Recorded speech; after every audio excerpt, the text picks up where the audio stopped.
Mesdames et messieurs, bienvenue sur Télé Djibouti dans cette nouvelle édition de votre journal de 22 h au sommaire de l'actualité. Le Premier ministre Abdelkader Kamil Mohamed a présidé ce matin la réunion annuelle de la Commission nationale chargée de la réforme de l'administration. Également dans l'actualité de ce 22 h, nouvelle purge en Turquie où le pays a ordonné dimanche le limogeage de plus de 2700 personnes travaillant dans des institutions publiques. Voilà pour le sommaire, mais avant cela, ce message du chef de l'État Ismaël Omar Guelleh qui a été adressé aujourd'hui à l'empereur du Japon, Sa Majesté Akihito, dont le pays célèbre l'anniversaire de sa fête nationale. Dans son message, le président de la République a formé des vœux de santé et de bonheur à l'empereur du Japon et a souhaité davantage de réussite, de prospérité et d'épanouissement au peuple ami du Japon. Le gouvernement et le peuple de Djibouti se joignent à moi pour réaffirmer leur sympathie et amitié à la nation japonaise, a écrit le président Guelleh, qui s'est ainsi réjoui de la nature privilégiée des relations de coopération et d'échange que notre pays entretient avec l'État nippon. La République de Djibouti est fière d'abriter les premières forces d'autodéfense japonaises à l'étranger, a-t-il ensuite indiqué, avant de faire état de la détermination de son pays à œuvrer en permanence en faveur de la préservation et de la promotion des partenariats stratégiques qui nous lient à l'État ami japonais dans un nombre important de domaines. À noter qu'un message similaire a également été adressé au Premier ministre du Japon, Shinzo Abe. C'était donc dans le titre. Le Premier ministre a présidé ce matin la réunion annuelle de la Commission nationale chargée de la réforme de l'administration. Cette importante réunion concernant la réforme administrative a eu lieu à la primature sous l'égide du Premier ministre Abdelkader Kamil Mohamed. Hussein Aouled est avec nous sur ce plateau pour donc nous en parler de cette réunion et sur les réformes de l'administration. Donc effectivement, Ali Adlai, donc plusieurs membres du gouvernement ont participé donc à cette réunion présidée par le Premier ministre Abdelkader Kamil Mohamed. Il y a 5 années de cela, sous le leadership du président de la République, Ismaël Omar Guelleh, les processus de la réforme de l'administration ont été engagés pour rendre l'administration moderne, efficace, efficiente et surtout responsable. Un processus scindé sur différents axes allant de la relance de l'UNAP et en passant par les réformes fiscales, en modernisant les textes régissant la fonction publique et en renforçant la gouvernance des entreprises et établissements publics. Cette réunion s'est voulue aussi comme un gage de tous les ministres concernés d'accompagner davantage et surtout d'adapter notre administration à l'ambitieux projet de développement du pays engagé par le chef de l'État afin de mieux assumer son rôle de locomotive, vecteur de compétitivité et de performance. Enfin, il était question de faire mieux les choses dans le processus de la réforme, améliorer la compétitivité de notre administration au service de notre développement et la satisfaction de nos usagers, mettre en œuvre les réformes fiscales engagées au service d'un climat des affaires propice et de l'amélioration du partenariat public et privé et enfin rendre effectifs les contrats de performance de nos établissements publics. Donc écoutons le secrétaire exécutif. Et pour améliorer les services rendus aux usagers. Dans cette optique, une stratégie de suivi et évaluation permanente sur le degré d'avancement de la déclaration des services citoyens a été mise en place et des améliorations notables ont été enregistrées. D'autres activités importantes ont été également menées par le secrétariat exécutif chargé de la réforme sous forme d'appui à des institutions. Merci Hussein donc pour ces éclairages. Et il faut noter que donc cette réunion avait pour objectif que l'administration doit être au service du citoyen par sa proximité, sa simplicité, sa disponibilité et par son action. Et justement, le ministre du Travail, Hassan Idriss Samni, a annoncé dans son discours que l'objectif principal de cette réforme de l'administration est de faire de l'administration un levier au service du développement économique. Je vous propose de les suivre. Le bilan des réalisations et les objectifs mis en perspective se présentent comme suit. Un accent particulier est mis sur la formation permanente. En effet, la modernisation de l'administration passe par la formation permanente du personnel de l'État. Sans cette dimension, il est inutile d'espérer une transformation qualitative du service public. Cette mission incombe à l'INAP. L'Institut délivre des formations de qualité aux agents de l'État et des collectivités locales pour permettre l'adaptation des compétences aux besoins de l'administration et offrir un accompagnement efficient à les ressources humaines. Appeler et appuyer la réforme, une carte de formation a été établie et est diffusée depuis le 19 octobre 2013 à l'INAP.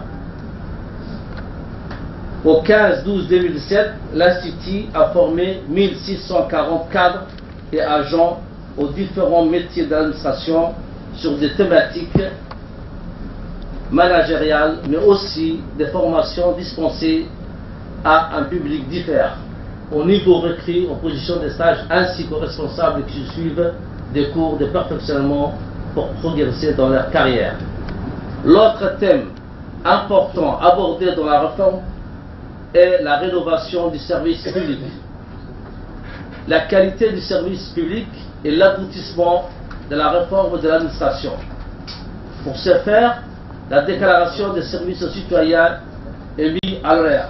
L'objectif est de construire une administration qui soit à l'écoute et qui tende la main aux citoyens. La DSC est une réponse aux doléances formulées par les usagers au chef de l'État pour corriger les difficultés vécues dans les relations avec l'administration dans la dispensation des services. Sous l'égide de son Excellence, Monsieur le Premier ministre, a lancé solennellement l'implantation de la déclaration des services aux citoyens qui décline les engagements et les compétences adoptées pour les départements qui sont inscrits à ces chartes. Les aspirations des judiciaires à des services de qualité obligent l'administration à s'adapter à cette nouvelle donne, à repenser les méthodes de travail et à mobiliser les compétences du personnel pour fournir un service public digne de ce nom. Et pour sa part, le Premier ministre Abdelkader Kamil Mohamed a indiqué que ces réformes étaient donc de renforcer l'implantation des services modernes aux citoyens pour leur satisfaction et le bien-être des usagers publics. Écoutons l'intervention du Premier ministre. En initiant cette réunion après une année d'absence, qui s'explique en même temps par un calendrier chargé dû aux élections présidentielles 2016 et le changement de chef de chaque département, il est opportun de rappeler l'ambition de la politique publique pour une administration rénovée. Et il est plus qu'important que chaque ministère doit prendre la pleine mesure de l'irrévocable nécessité d'un dialogue franc et loyal entre nous tous et surtout une implication inclusive et exclusive sur toutes les étapes de l'administration dans ce processus. J'attends de cette réunion un gage de tous les ministres concernés d'accompagner davantage et surtout d'adapter notre administration à l'ambitieux projet de développement du pays engagé par le chef de l'État afin de mieux assumer son rôle de locomotive, vecteur de compétitivité et de performance. C'est la raison pour laquelle je tiens à ce que notre administration occupe toute sa place dans l'instauration d'un environnement propice à la mise en place de la stratégie Vision 2035. Ces 5 années de processus de réforme sont également synonymes de péripéties et de difficultés, tant dans sa mise en œuvre que son effectivité au niveau de l'administration. C'est dire que malgré les avancées significatives, nous ne devons plus faire les choses comme avant. Il faudrait, dans ce cas, améliorer la compétitivité de notre administration au service de notre développement et la satisfaction de nos usagers. Mettre en œuvre les réformes fiscales engagées au service d'un climat des affaires propice et de l'amélioration des partenariats publics-privés. Rendre effectifs les contrats de performance de nos entreprises publiques. Voilà qui fonde l'impérieuse nécessité d'élaborer et de mettre en œuvre un nouveau modèle d'administration publique gage de notre performance et de notre compétitivité. Changer pour le meilleur, c'est la finalité de l'exercice spécial qui nous réunit ici. Conservons donc ce qui marche et améliorons ce qui doit l'être. Mais osons surtout changer ce qui ralentit notre marche vers le progrès. Vous devez dès lors restaurer, renforcer, redynamiser les capacités stratégiques et opérationnelles de notre administration. Il vous faut également engager la refondation des structures, des procédures, du management et des ressources humaines de l'administration. Telle doit être la nouvelle posture de l'administration dans notre dynamique d'émergence. Une séance de travail élargie à la Commission au développement social et de protection de l'environnement s'est poursuivie aujourd'hui à l'Assemblée nationale et ce sous la présidence du député Charmarke Moussare. À titre de rappel, tel qu'il a été indiqué dans les séances précédentes, le gouvernement a mis en place une politique drastique de rationalisation des dépenses publiques. Ceci dit, les ressources ont été orientées vers les secteurs sociaux prioritaires et les actions prioritaires conformément aux recommandations de la matrice des actions prioritaires de la stratégie du gouvernement sans omettre l'appui permanent consenti aux secteurs sociaux. Par ailleurs, la Commission des finances a procédé à l'audition respective du ministre de la Communication chargé des postes et des télécommunications, Abdi Youssouf, qui était accompagné des hauts cadres de son département, à savoir la directrice de l'imprimerie nationale et le directeur de la RTD.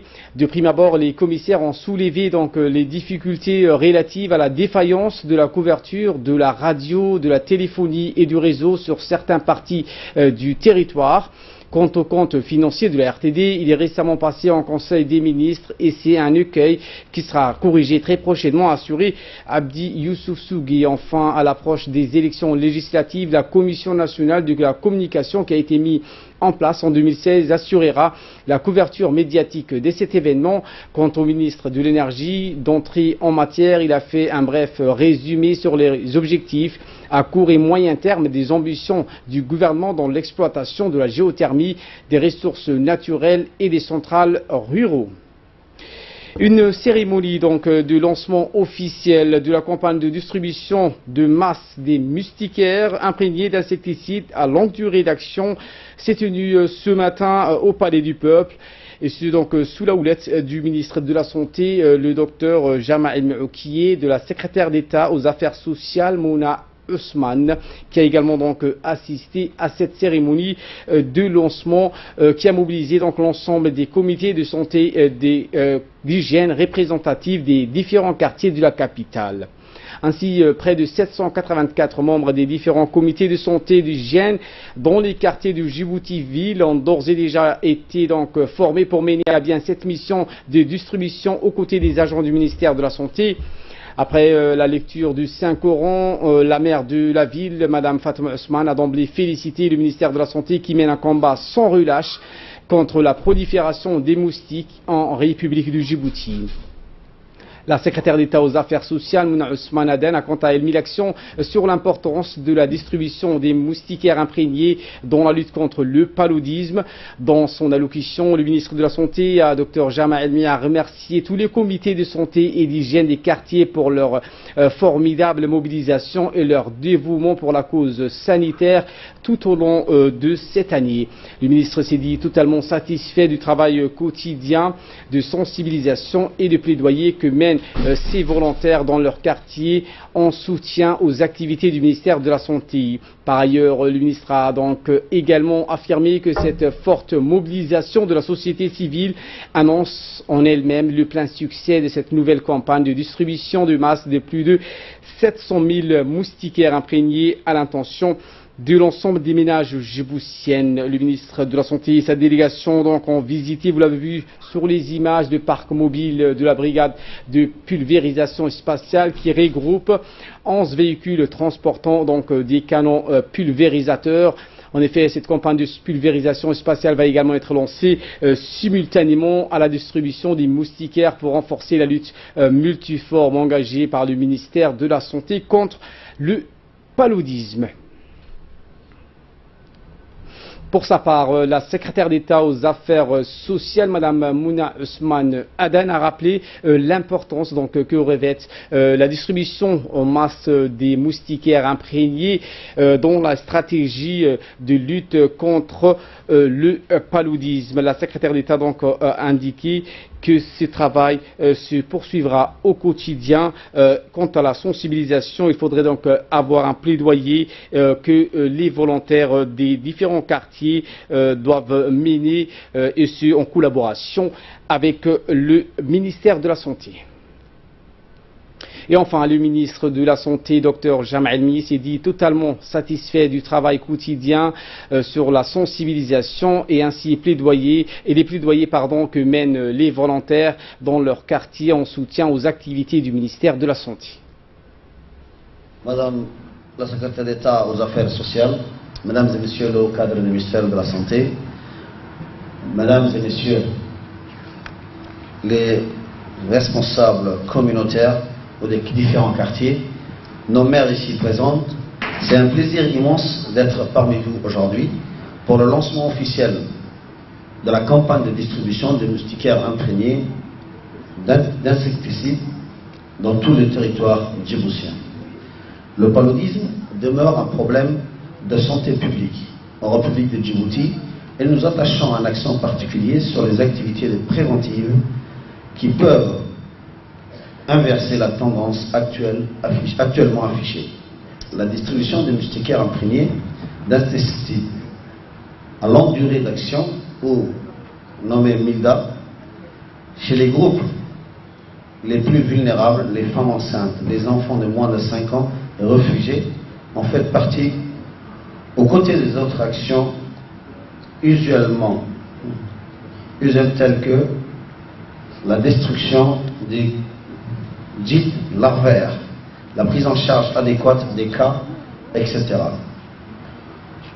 Aussi, plus de 700 000 MILDA ou moustiquaires seront distribués à l'échelle nationale gratuitement, avec pour objectif de couvrir 100% des ménages djiboutiens, y compris les populations nomades transfrontaliers, les migrants et les réfugiés, d'ici la fin de l'année 2017, Inch'Allah, début 2018. La distribution a été travaillée par les équipes du ministère de la Santé. Chaque ménage recevra 3 moustiquaires au moins, au minimum, et aura la responsabilité de les entretenir et de les conserver durablement. Afin de faire adhérer la population à répondre massivement à la distribution des moustiquaires et favoriser leur utilisation adéquate, le volet sensibilisation et communication sera particulièrement renforcé. À travers la participation massive de la population, des associations à base communautaire, en collaboration avec les autorités administratives, les élus locaux, les leaders religieux et les masses médias.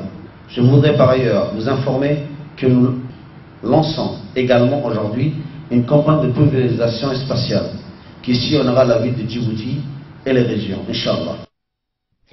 Et voilà qui nous ramène de parler de cette réunion sur la protection des requins-baleines qui a réuni hier 3 membres du gouvernement, en l'occurrence le ministre délégué au commerce et du tourisme et le ministre de l'équipement et des transports, le ministre délégué chargé de la décentralisation et de nombreux autres responsables. L'objectif de la réunion était donc de discuter sur les voies et moyens de protéger les requins-baleines qui sont de plus en plus menacés par différents facteurs, à savoir notamment l'existence des manœuvres militaires dans cette zone, une présence accrue des touristes et pêcheurs, les accidents causés par les hélices et les bateaux.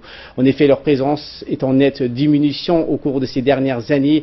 Les participants ont convenu de mettre urgemment en place un plan d'action et une réglementation adaptée pour garantir la sécurité des requins-baleines et préserver ainsi la biodiversité marine dans la région d'Arta. Ali Sabié cette fois, dans le cadre de la fondation IOG Droit au logement initiée par le chef de l'État, une réunion de soutien et de reconnaissance de la bienfaisance de la fondation IOG au logement a eu lieu hier au matin au siège du conseil régional d'Ali Sabié.